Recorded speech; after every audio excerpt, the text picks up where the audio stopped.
abençoe grandemente. Shabbat Shalom a todos os nossos irmãos que estão aqui, aqueles que estão nos acompanhando pela internet, aqueles que vão ver esse vídeo, essa gravação no futuro próximo.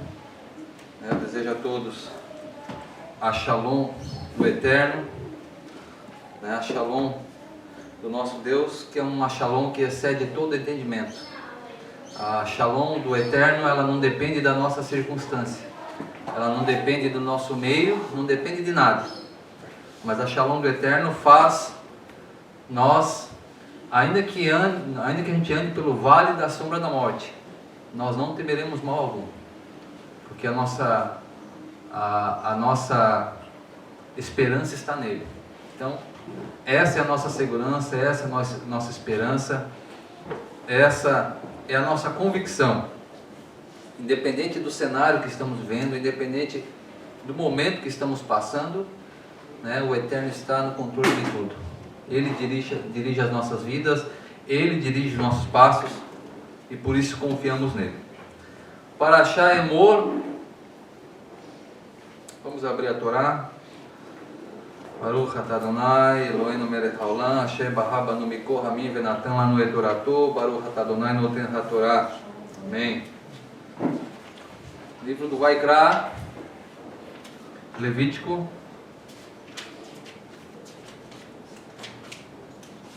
capítulo 21.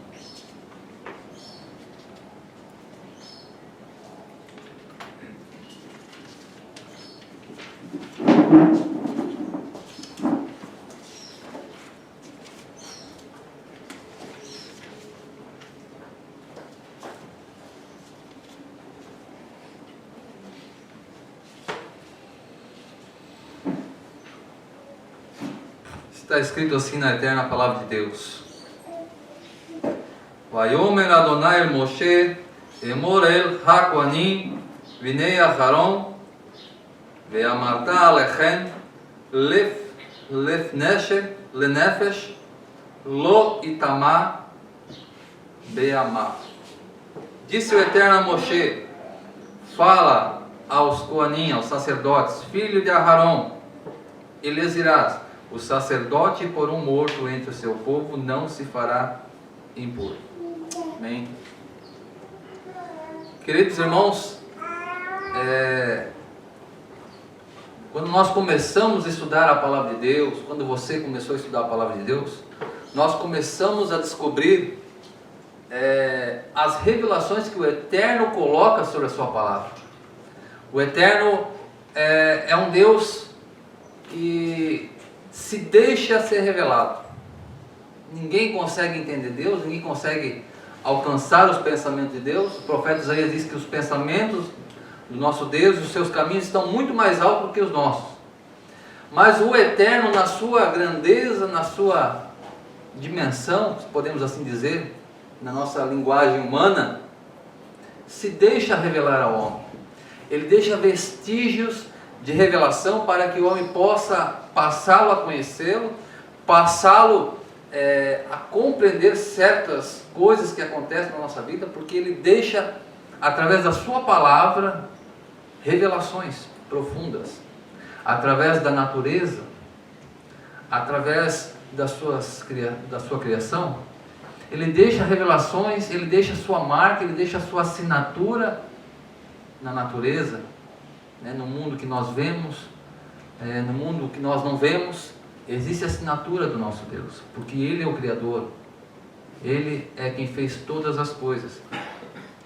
E meus irmãos, estudando a palavra do Eterno, nós chegamos à seguinte conclusão, que existem níveis para nós entendermos as revelações divinas, existem níveis em vários aspectos, em vários assuntos, existem níveis. Por exemplo, quando nós adentramos a fé, adentramos a Teshuvá, existem níveis de entendimento, níveis de relacionamento, e nós vamos galgando esses níveis de acordo com a nossa maturidade, de acordo com o tempo. O tempo é o fator predominante para a nossa caminhada na fé. Por isso que quando as pessoas chegam ao caminho da Teshuvá e querem avançar degraus, né? Pular degraus, né? Pular etapas, o que acontece? Acontece problema. As pessoas, conheço muitas pessoas que quando vêm para o caminho da Techuvá, eles não querem estudar a Torá, eles não querem estudar os profetas, eles querem estudar primeiramente Kabbalah, Zohar, os assuntos místicos do judaísmo. Imagine a confusão mental, imagine a falta de base para ele receber algo que ele não está preparado. Isso gera o quê? Isso gera problema, até problemas psicológicos, porque a pessoa não está com uma base, um alicerce. A nossa base é a Torá. Então, meus irmãos, se nós vamos ter muito tempo para estudar a Torá, os profetas, os escritos dos sábios, antes de chegar nesses livros mais místicos, que tratam de assuntos mais, vamos dizer assim, assuntos difíceis. Então, nós temos que ter essa base. São níveis de caminhada, são níveis de fé que nós vamos, ao longo da nossa caminhada, vamos, né, degrau por degrau, nós vamos crescendo. Então, para tudo existe nível. Por exemplo, os céus, né? Na tradição judaica nós acreditamos que existem 7 céus. Então são níveis também. Existe esse primeiro nível que nós vemos, que é esse céu onde os pássaros voam. Mas existe um segundo nível, que é um céu astronômico, onde estão os astros, estão as estrelas. E partindo daqui, numa outra dimensão, nós vamos partir para o terceiro céu, que ali, segundo os nossos sábios, estaria o Gan Eden. Estariam ali as almas, né, dos tzadikim, os justos, daqueles que, né, morreram acreditando na palavra de Deus, que morreram, deixaram essa terra, mas acreditando na promessa da ressurreição. Alguns chamam esse lugar também de seio de Abraão, como o próprio Yeshua conta uma parábola do rico, né, de Lázaro e do rico. Então existem níveis. O quarto céu, onde está o santuário, está lá o santuário original, porque o santuário que foi feito na terra foi uma cópia do original que está no quarto céu, onde Moisés foi levado ao quarto céu. Lembra que Paulo disse que ele foi levado ao terceiro céu? E lá viu coisas que ele não conseguia nem descrever, coisas inefáveis, coisas que não era lícito revelar ao homem. Moshe foi ao quarto céu. E nós temos o quinto, onde estão os seres poderosíssimos, sexto e o sétimo céu, como ensina a nossa tradição judaica. Lá está o trono de Hashem, no sétimo céu, onde nenhum ser consegue acessar o sétimo céu. Os seres que chegam mais perto do sétimo céu são os seres que estão no sexto céu, chamado de serafim, seres de fogo. Eles estão abaixo desse trono e eles estão muito perto do trono. E ali eles cantam, como diz Isaías 6, Kadosh, Kadosh, Kadosh, Adonai Tsevaot, Melohol Haaretz Kavod. Santo, Santo, Santo é o Senhor, e toda a terra está cheia da sua glória. Aí eles estão muito próximos do trono, por isso que eles são seres de fogo. Eles estão próximos do trono de Hashem no sétimo céu. O único ser que consegue acessar o sétimo céu e sair vivo de lá, porque os serafins estão no sexto céu, abaixo do trono, eles estão muito perto, e mesmo assim ele tem que tampar as suas vistas, porque se eles olharem para o trono, eles são fulminados. O único ser que consegue ir até o sétimo céu e permanecer intacto é o nosso Mashiach, Yeshua. Ele consegue ter um acesso direto. É por isso que João vai dizer o seguinte, no livro de João ele vai dizer que ninguém conheceu a Deus, ninguém jamais viu a Deus, somente aquele, né, somente Yeshua, o Filho de Deus, tem esse acesso, né, esse acesso direto com o Eterno. Por isso que Moshe é uma sombra de Mashiach. Por quê? Porque havia os Kohanim, havia o Kohen Gadol, mas somente Moshe conversava com Deus face a face. Porque ele era uma sombra de Mashiach. Somente Mashiach consegue acessar lugares, né, em que nenhum outro ser consegue. E olha que interessante, existem níveis, irmãos, níveis. Existem níveis de quê? Existem níveis também de estudo da palavra, chamado de Pardes, língua hebraica. São 4 níveis. O primeiro é o Pishat. Pishat é a parte literal, é um nível de revelação. E é um nível muito importante. Por quê? Porque o literal ele é muito importante para nos dar uma base. Nós temos um outro nível, que é o nível, tem o Drash, tem outro nível que é o Remes, e tem o último nível que é o Sod, que é o segredo. Quando você adentra esse ambiente do segredo, você consegue tirar revelações poderosas ali que o Eterno te dá. Não é todo mundo que consegue chegar lá. E a gente não consegue chegar toda hora lá. O Eterno possibilita, né, quando nós vamos galgando esses degraus, o Eterno vai se revelando por níveis, né? Níveis de conhecimento, níveis de entrega ao Eterno. Nós vamos conhecendo Ele, né, de uma forma mais nítida. Então, para tudo existem níveis. E lendo aqui a Parashá Emor, que fala sobre as leis dadas aos Kohanim, aqui em Emor, leis específicas sobre a impureza dos sacerdotes. Então, aqui nós também vamos ver que a santidade, existem níveis na santidade, né? Israel é um povo santo, o Eterno mesmo fala, vós sois povo santo para mim.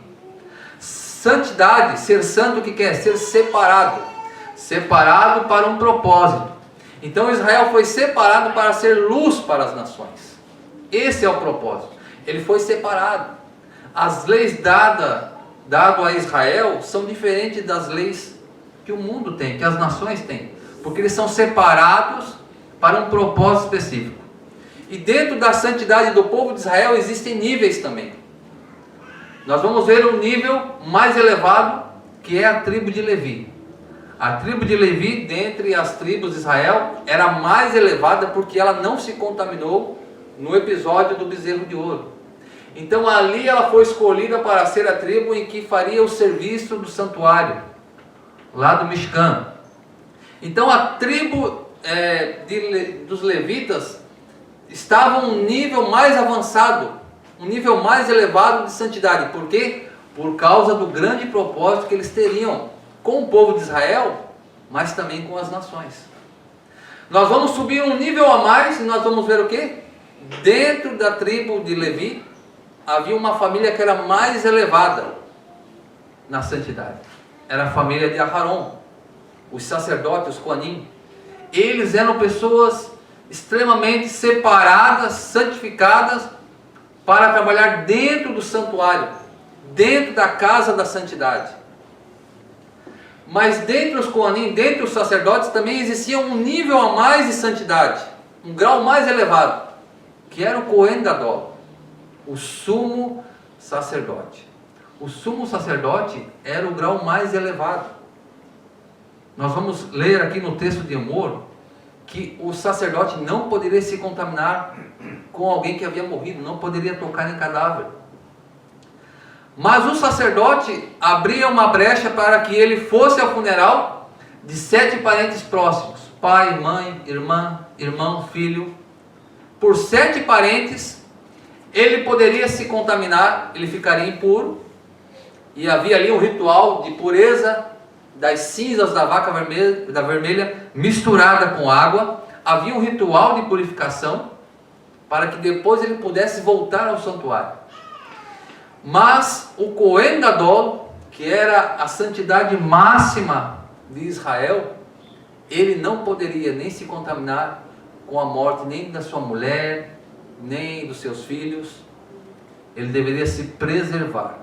Somente em um momento ele poderia se contaminar com a morte. Quando ele estivesse passando por algum lugar e tivesse algum corpo de algum judeu, E ele gritava para alguém socorrer, para ajudar, ver se está morto, se está vivo. Se não tivesse ninguém ali, ele gritou, chamou por ajuda, não vem ninguém, ele tem que ir lá ver se a pessoa está morta, se está viva.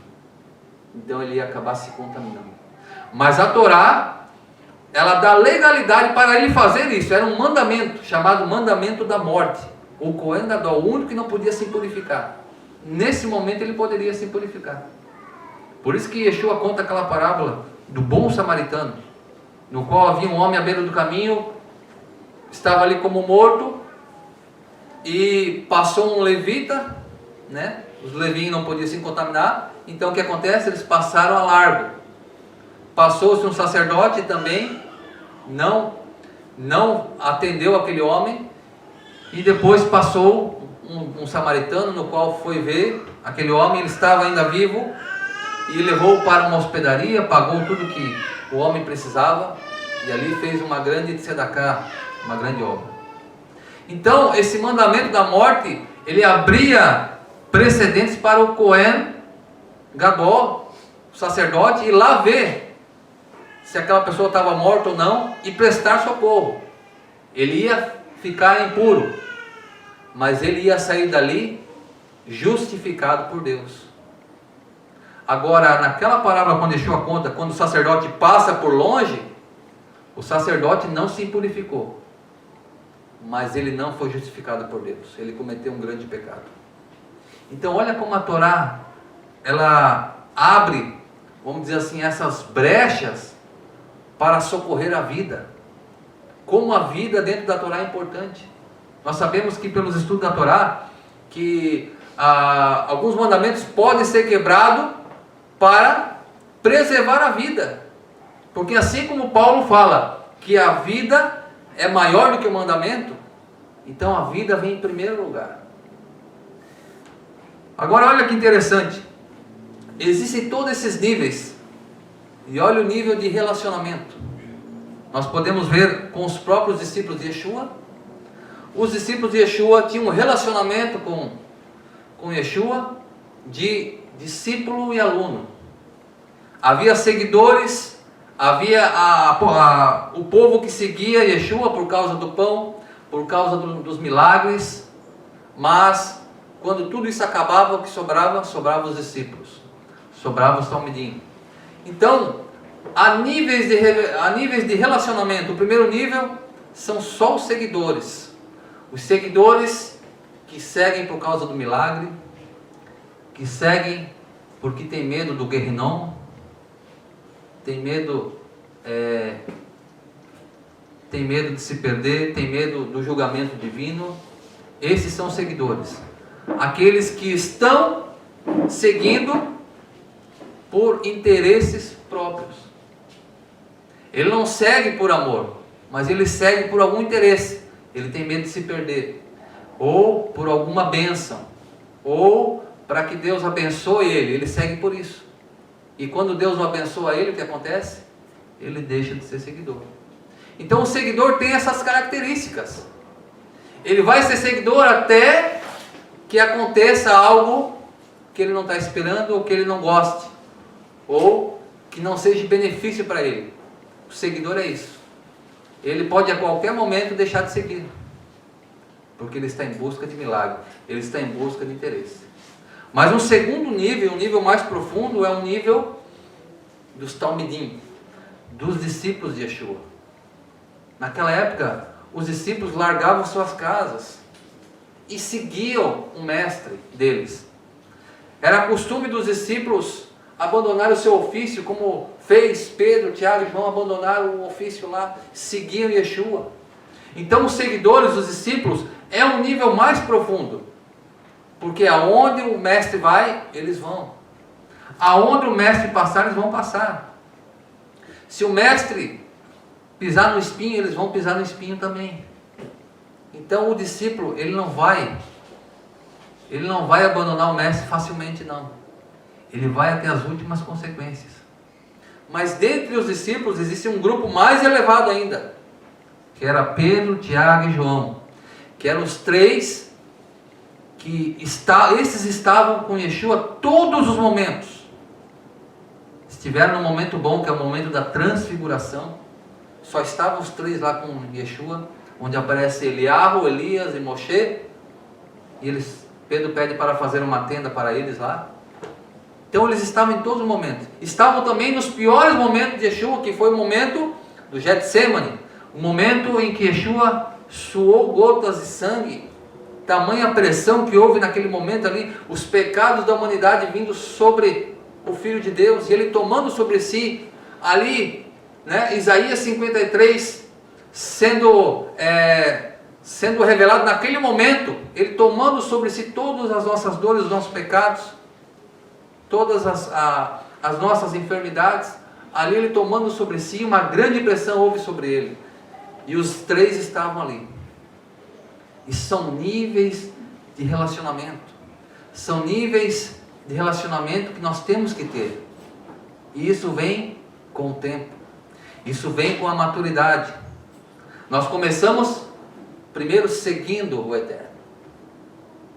Nós vamos segui-lo. Mas o Eterno quer te levar para um relacionamento mais profundo. Ele quer tirar você de seguidor para um discípulo. Para alguém que vai andar por onde ele anda. Que vai ir aonde ele mandar você ir, você vai. Porque você é um discípulo. E você acaba deixando até as suas vontades de lado para agradá-lo. Porque você é um discípulo, você não é só um seguidor. Então olha que interessante, meus irmãos. Nós olhando aqui para a Torá, para Shademor, então eles não poderiam se contaminar com a morte. Eu posso dar um exemplo aqui. Como que um sacerdote poderia se contaminar com a morte sem querer? Quando ele estivesse dentro de uma casa e ali morresse alguém, ele automaticamente estava contaminado com a morte. Porque a Torá fala, se você estiver debaixo do mesmo teto e ali houver um morto, até panelas que estavam destampadas, deveria então jogar ali tudo que tinha, porque houve uma contaminação. Porque isso é um princípio do quê? De cobertura. A cobertura que você está debaixo, você vai receber as bênçãos ou as maldições. Então, se morreu alguém naquela casa, se houvesse um Cohen ali, ele se contaminou com a morte. Houve uma contaminação. E se nós olharmos, irmãos, para o primeiro Adão foi contaminado com a morte. Quando ele come do fruto proibido, ele come e ali entra o quê? A morte no mundo. Houve uma contaminação e essa contaminação passa para gerações seguintes, para a nossa geração.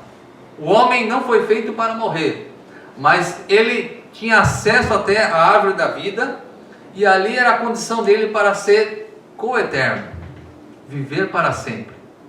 Mas quando ele peca, quando ele quebra uma única regra que o Eterno colocou lá no Gan Eden, ele acaba trazendo a morte para esse mundo, internalizando a morte para esse mundo. E a serpente, o que a serpente fala para Eva? Coma desse fruto, porque certamente vocês não vão morrer. Mas o Eterno tinha falado, se vocês comerem desse fruto, certamente morrerão. E a princípio, meus irmãos, quando eles comeram aquele fruto e viu que não aconteceu nada, eles não morreram, talvez eles tenham pensado que poderia a serpente ter razão. Será que Deus mentiu para nós? Nós não morremos? Então a morte entrou no mundo através de Adão, uma contaminação com a morte, e Adão atraiu uma grande dívida, uma dívida de morte, uma grande dívida que passou a todos nós, uma dívida em que o sangue de animais não poderia pagar essa dívida. O sangue de touros, bodes, não chegaria a esse nível de pagamento da morte. Se nós olharmos, se eu perguntasse para os irmãos, mas e as ofertas? O sangue a cinza da parada do mar, elas purificavam? Elas purificavam. Mas elas purificavam somente o exterior. elas não tinham poder de transformar o homem. Somente o sangue do Mashiach, o seu sacrifício, tem o poder de transformar o homem, tem o poder de mudar a natureza do homem, tem o poder de fazer o homem se levantar das cinzas. É um poder que brota de dentro e não de fora. Então, quando Adão peca, ele atrai essa grande dívida e ele não tem como pagar essa dívida. Nem aquela ovelha que ele matou, que o Eterno pediu para ele fazer um sacrifício, né? O primeiro cordeiro que foi morto, aquilo ali não tinha poder de pagar a dívida. Mas já era o quê? Um anúncio de que viria alguém que teria condições de pagar essa dívida. Mas talvez o tempo passou e Adão pensou: poxa, mas eu contraí essa dívida, estou no SPC, estou no Serasa, uma grande dívida veio sobre mim e eu não morri. Será que essa dívida caducou? Ele viveu 900 e tantos anos e não morreu. 930? 930 anos e não morreu. Mas antes dele chegar nessa idade, ele viu a morte com os próprios olhos. O primeiro filho dele, Caim. Adão considerava que Caim seria aquele prometido, né, na boca do próprio Deus, que nasceria da semente da mulher alguém que acabaria com o reinado da serpente. E ele vê no próprio filho parte dessa dívida sendo cobrada, que é a morte. Então, quando a Torá vem falar em Emor, dessa morte, é uma dívida que nós contraímos desde o Éden. É por isso que Yeshua vem, paga essa conta, porque o sangue de touro, o sangue de bode, o sangue dos animais não tinha poder para pagar essa dívida. Eles tinham certo poder para a pureza, mas não tinham poder de pagar essa dívida e nem de transformar a vida do homem. Então, essa dívida é paga por Yeshua. Essa dívida é paga lá no madeiro. Agora eu queria ler um texto muito importante com os irmãos.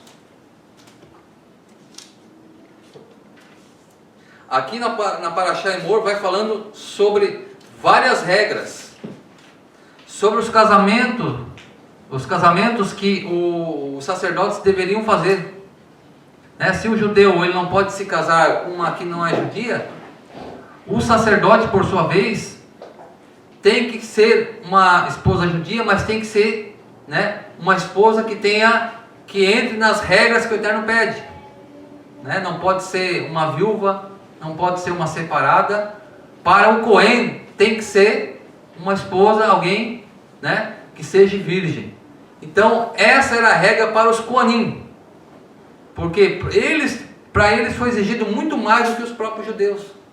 Por quê? Por causa do alto nível de santidade, por causa do alto nível de pureza que eles deveriam ter para prestar serviço no mexicano.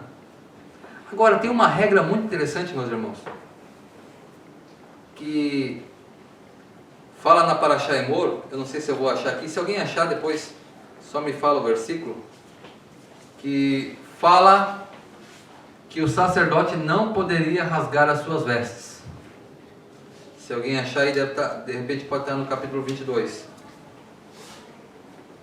Existe essa regra para os Kohanim de não rasgar as suas vestes.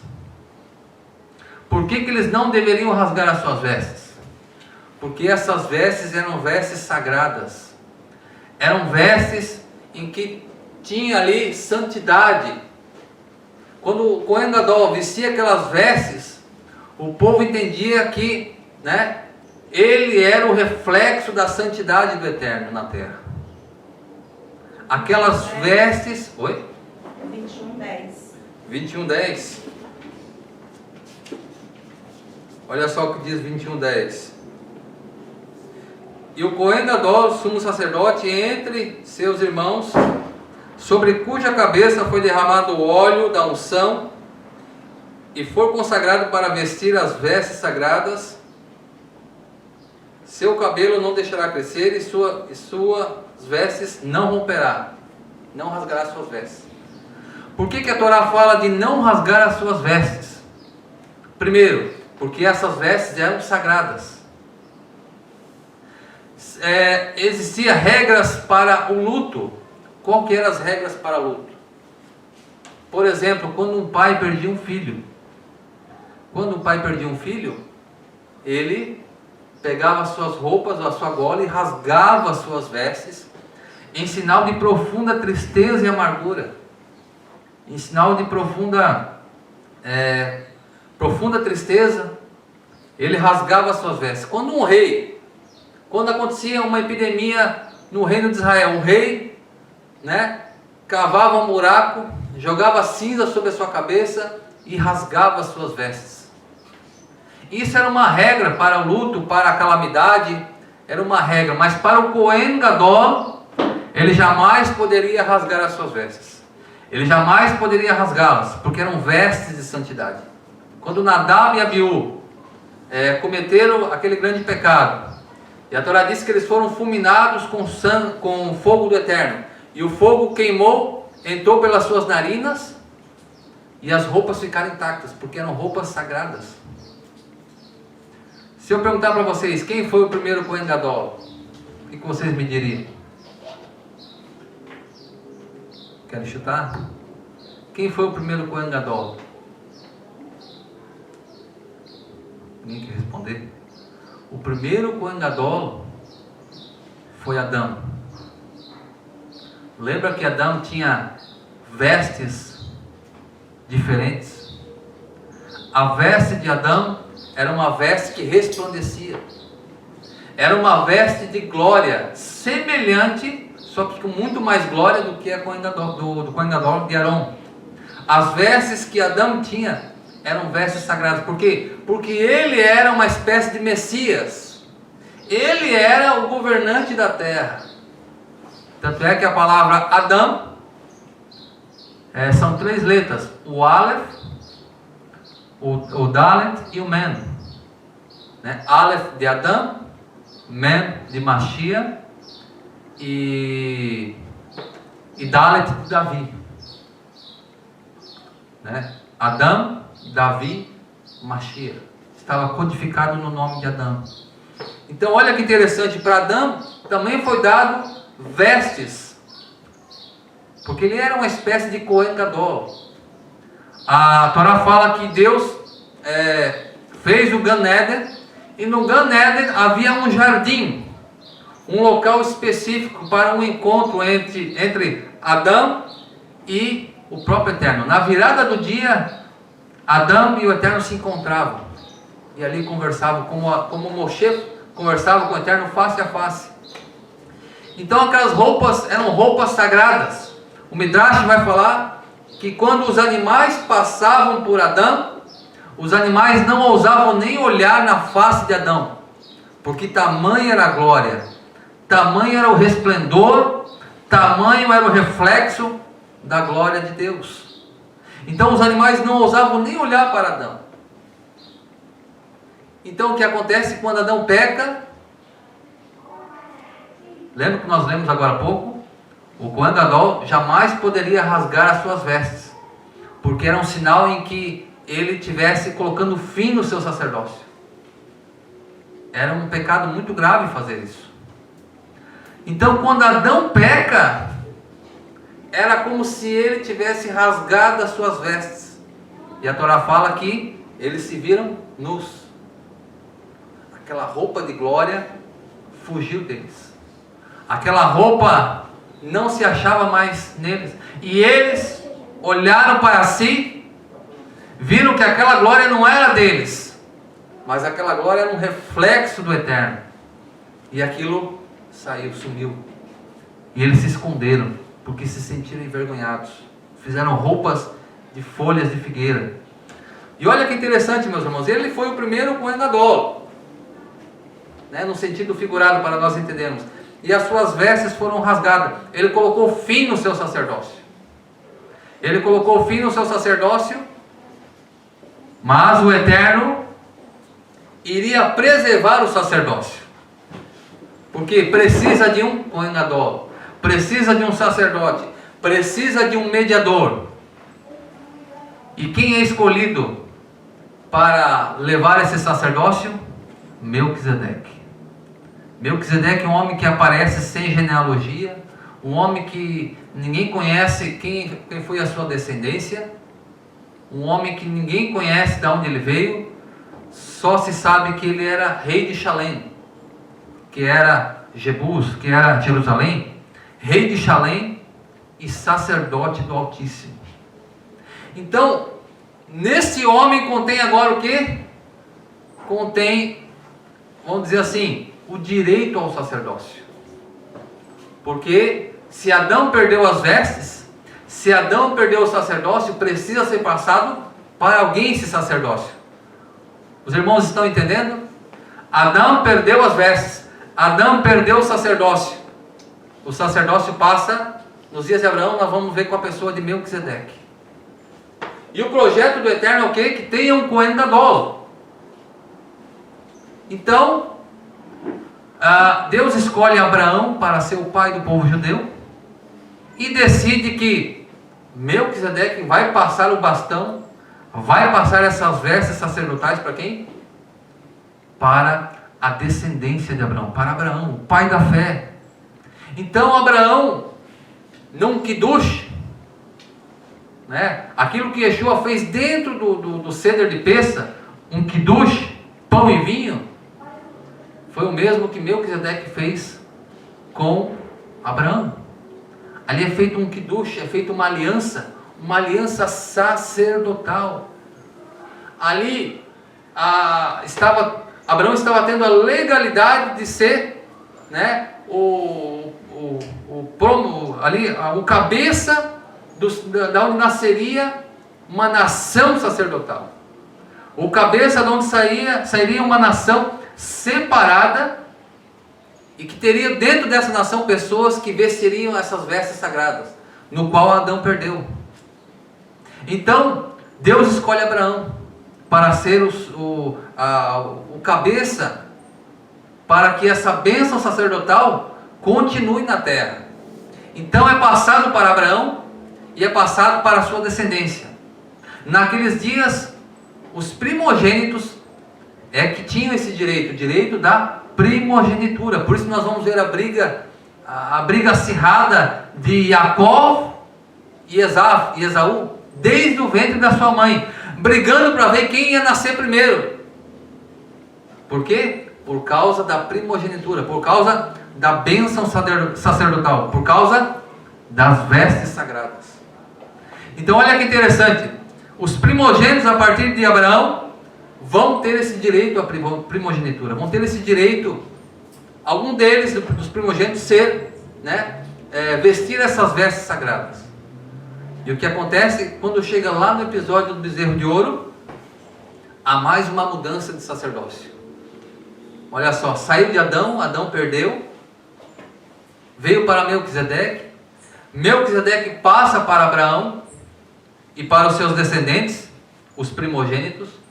E quando chega no episódio do bezerro de ouro, logo após, quando o povo de Israel sai do Egito, eles se contaminam.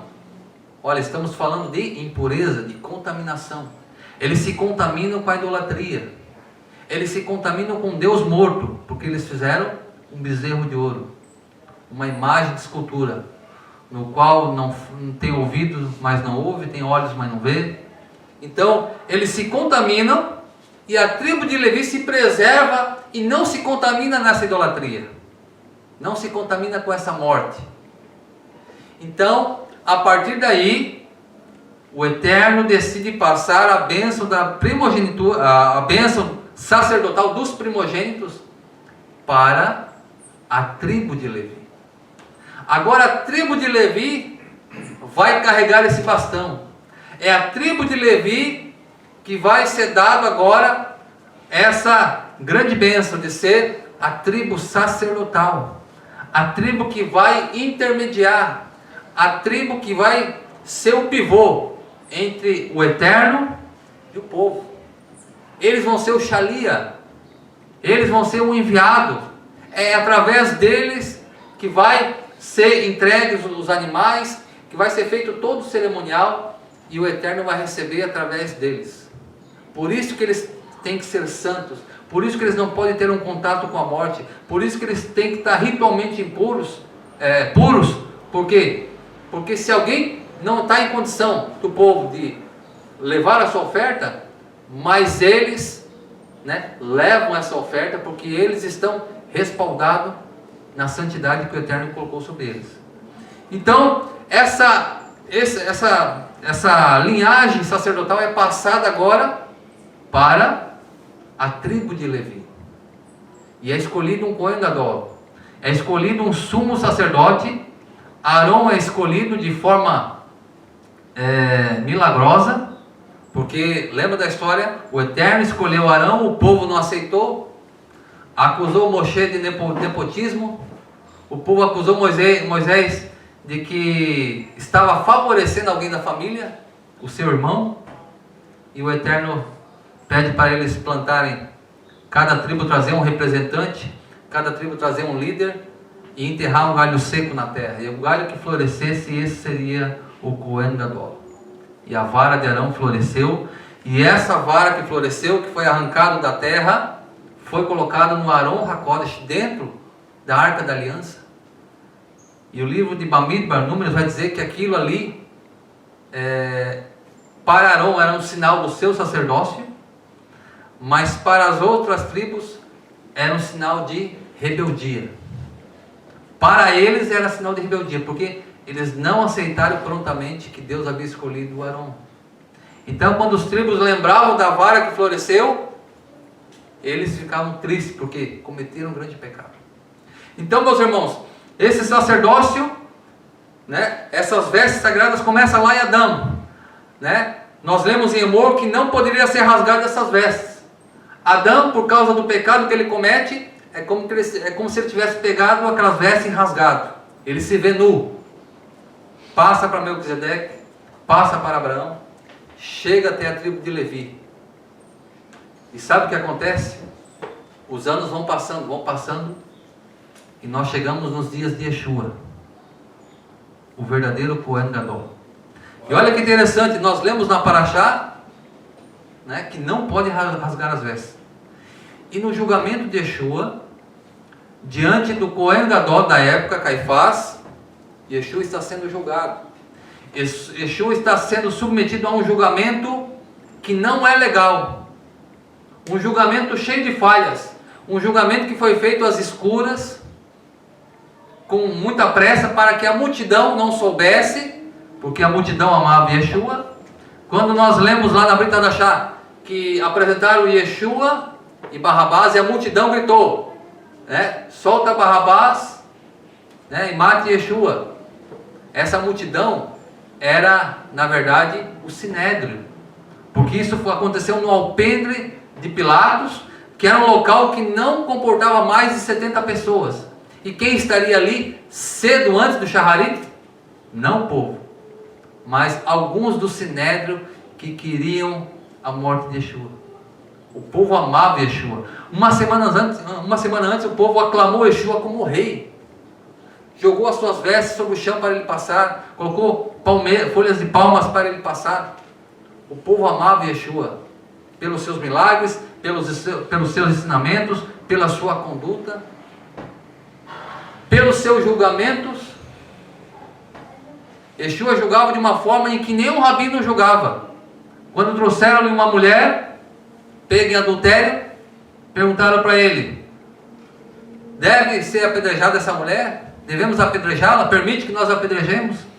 E Yeshua, conhecendo o coração daquelas pessoas, e conhecendo o coração daquela mulher, a intenção, o arrependimento daquela mulher, ele disse para aquela multidão: aquele que não tem nenhum pecado, que atire a primeira pedra. Todos saíram do mais velho ao menor, e só ficou Yeshua e aquela mulher. O único que podia tirar uma pedra ali seria Yeshua, que não havia nenhum dolo na sua boca, não havia nenhum pecado. E ele não atirou pedra. Ele disse as seguintes palavras para ela: vai e não peques mais. E aquela mulher saiu dali transformada com a palavra daquele jovem rabino, no qual impactava a multidão, impactava até os seus acusadores. Os seus acusadores ficavam sem palavras, ficavam sem reação, de tamanha sabedoria e benevolência desse jovem rabino. Então, meus irmãos, quando chega no julgamento de Yeshua, e Caifás pergunta para ele: tu és o Filho de Deus? Tu és o enviado? Tu és o Messias? E ele responde: eu sou.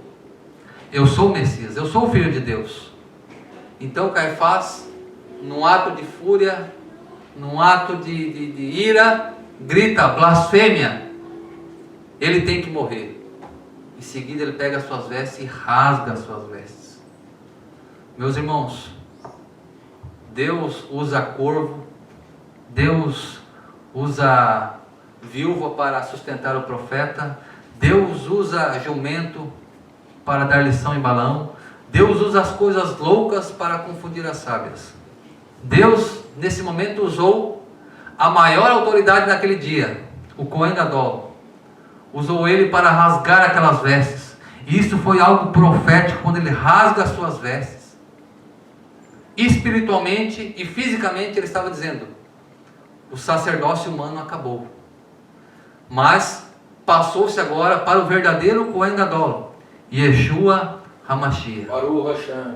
E ali, meus irmãos, legalmente pela Torá, diante de Yeshua, as vestes rasgadas, simbolizando o fim do sacerdócio humano, e passando para o sacerdócio da pessoa bendita de Yeshua HaMashiach. E nós vamos ver no livro do Apocalipse, como que Yeshua está no livro do Apocalipse. Quando João olha para ele, vê o quê? Eis que ele vê o Filho do Homem, né? Uma coroa sobre a sua cabeça, né? Ele é esse Ben Yosef. Há 2000 anos atrás ele foi o Ben Yosef, o servo sofredor. Mas depois da sua ressurreição, o que ele é? Ele é o Ben Davi, que está aguardando o chamado do Pai para reinar aqui nessa terra, sentar no trono de Davi. Então, o Ben Yosef, ele tem uma coroa, mas é uma coroa de espinho, que penetra a sua testa e sai sangue. Mas o Ben Davi, que João viu no livro do Apocalipse, ele tem uma coroa de ouro. As vestes do Ben Yosef é arrancada. Ele praticamente é deixado nu, seminu. É arrancada, é dividida entre os malfeitores. Mas a veste do Ben Davi, que João vê no livro do Apocalipse, são vestes talares, são vestes resplandecentes. Se alguém via no olhar do filho de José, no Ben Yosef, uma profunda tristeza pelo momento que estava passando e angústia nos seus olhos, João vê no filho de Davi olhos como chamas de fogo. Se nós vemos no Yeshua Ben Yosef, não tendo nem força para falar, ele nem se defendia, como uma ovelha muda levada ao matadouro, porém o Ben Davi, a sua voz é como a voz de muitas águas. Se o Ben Davi, ele foi açoitado, né? Mas o Ben Yosef foi açoitado, mas o Ben Davi está escrito na sua coxa direita: Rei dos Reis e Senhor dos Senhores. E João consegue ver em Yeshua o Ben Davi na visão do Apocalipse.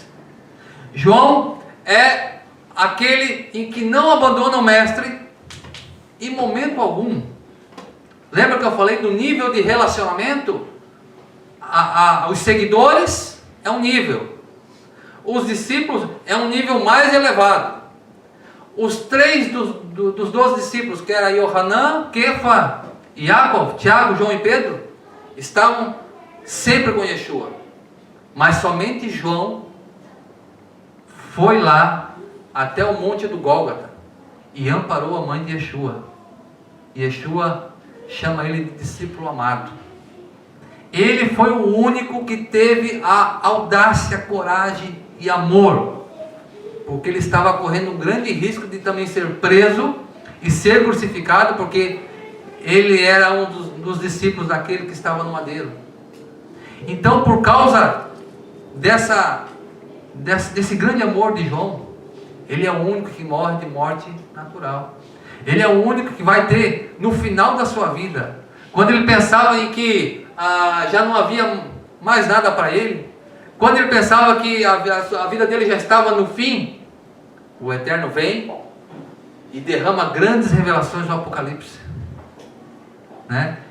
Através do Apocalipse, João contempla o filho de Davi, o filho de Deus, aquele que tem as suas vestes gloriosas, essas vestes sacerdotais. E se nós lermos o livro de Hebreus, vai falar sobre tudo isso que eu falei para você. Yeshua sendo o verdadeiro Cohen Gadol. Ele não é só a ovelha muda levada ao matadouro, mas ele também é o Cohen Gadol. É ele que é o verdadeiro, é ele que vai trazer uma expiação muito mais elevada do que sangue de animais. Porque o sangue de animais purificava só o exterior, só aqueles que ficavam ritualmente impuros, mas não tinha poder de transformar a natureza do homem. Porém, o sacrifício de Yeshua tem o poder de transformar o homem, transformar o mais vil dos homens, né, numa pessoa separada para um propósito divino que Deus tem. Meus irmãos, que o Eterno vos abençoe, nos dê um restante de Shabbat, de estudos, de comunhão com a Hashem, de comunhão com os irmãos, que o Eterno possa vos abençoar. Hazak Baruch, que o Senhor vos abençoe.